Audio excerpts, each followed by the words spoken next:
सबसे बड़ी खबर आपको दे दें, हिमाचल के कुल्लू से गिरफ्तार संदिग्ध आईएसआईएस आतंकी आबिद खान ने कई खुलासे किए हैं।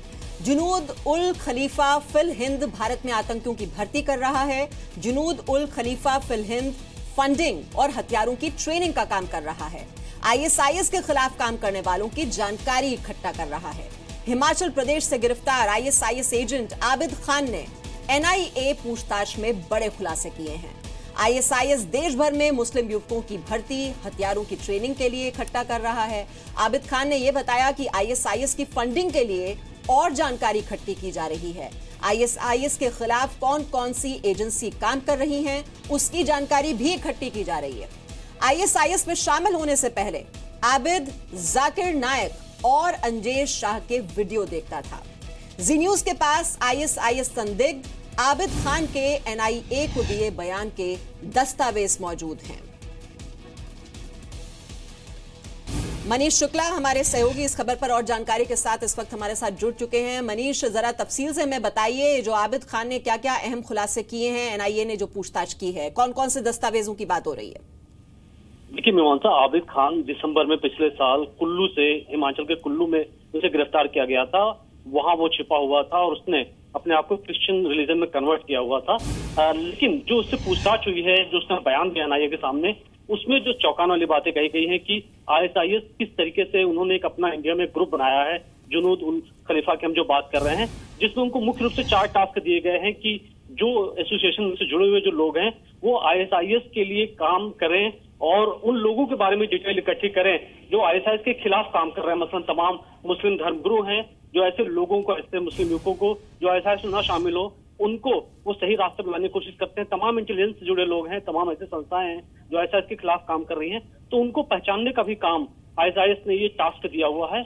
और दूसरी जो सबसे बड़ी बात है कि हिजबुल तहरीर HUT जो साउथ में मुस्लिम की सबसे बड़ी संस्था है, उस पर भी आबिद खान ने कई बड़े सवाल इकट्ठे किए कि कैसे जो उनके सेमिनार्स हैं उसमें भारत में जो इस्लामिक कानून है उसको कैसे लागू किया जाए, इसको लेकर के चर्चा हो रही है। तो ये जो खतरा सबसे बड़ा ये है कि सिर्फ 2 या 4 लोगों के जो आईएसआईएस के संदिग्ध हैं वो सिर्फ पकड़े जाने तक सीमित नहीं है, बाकायदा प्लानिंग की जा रही है कि भारत में कैसे आईएसआईएस के नेटवर्क को बड़े लेवल पर स्टेब्लिश किया जा सके। जी, और ये जो आईएसआईएस का नेटवर्क है जिस तरह से लगातार तेजी से फैलता जा रहा है, आबिद के और किस किस से कनेक्शन है यहाँ पर, और कुछ और क्या आने वाले वक्त में गिरफ्तारियां हो सकती हैं, किसी तरह के और क्लूज मिले हों जो पूछताछ हुई है आबिद से?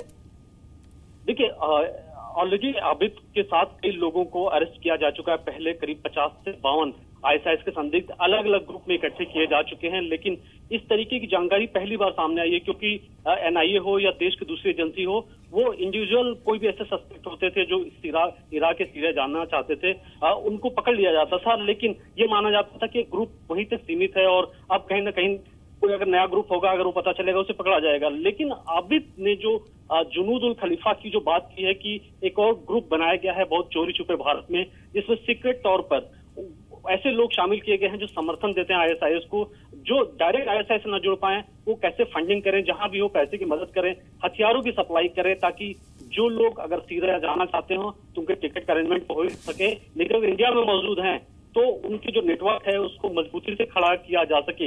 ये चीजें पहली बार सामने आई है और इस वजह से अब जो फोकस किया जा रहा है कि जुनूद उल खलीफा में और कितने लोग हैं जो जुड़े हुए हैं और संस्था की मीटिंग कहाँ हो रही है। जी मनीष, यही मेरा सवाल था कि जो ग्रुप बनाया जा रहा है ये कोई खास इलाका है जहां पर नजर रखी जा रही है कि आसानी से इन युवकों को बरगलाया जा सकता है और इस ग्रुप में शामिल किया जा सकता है, या ये देश भर में इस तरह की कोशिशें की जा रही हैं?